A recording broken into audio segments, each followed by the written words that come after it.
Something very important that I've learned over the years, and this is so big for business owners, ask for what you're worth.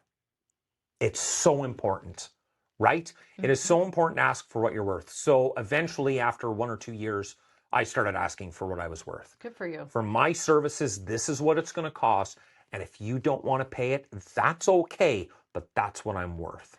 And I think business owners struggle with that the most when they're starting out. I That's think right. it's really easy to make that mistake Yeah, because we want people to use our service or buy our product, yeah, so we price it low thinking that that's it. that's But right. people think that's the actual value of it Yeah. rather than just our eagerness to sell it to So them. I'm going to give the best advice ever here to you and to all the listeners. And so I went in, I was hired at another place, Mhm. and they asked me to come in and do a whole bunch of analysis and check things out. So I did.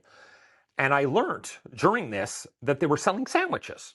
Okay. And they were selling sandwiches at 325 tax in.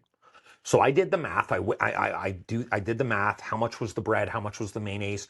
How much was the meat? And how much was the lettuce? Because that's what was on the sandwiches. And then you do that's 33%, and then the rest, the other 33% is staff, hydro, all that shipping and all that, and then the other 33% is your profit.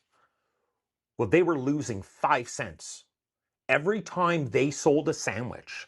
They were losing five Oh cents. my God. So I sat down with the owner and I said, listen, you're losing 5 cents on every sandwich. This owner was an old school, can't tell him nothing. And he said to me, but if I raise the prices, nobody will buy the sandwiches and then we lose. I said, no, you don't sell any sandwiches. You're winning because you're not losing money on every sale of sandwich. Yes. And then he kind of looked at me and he said, well, how much do they should be? And I did the math and it was like 575. Yep. And I said, you will make 33% profit on every sale of sandwich. Well, nobody will buy them. I said, that's fine.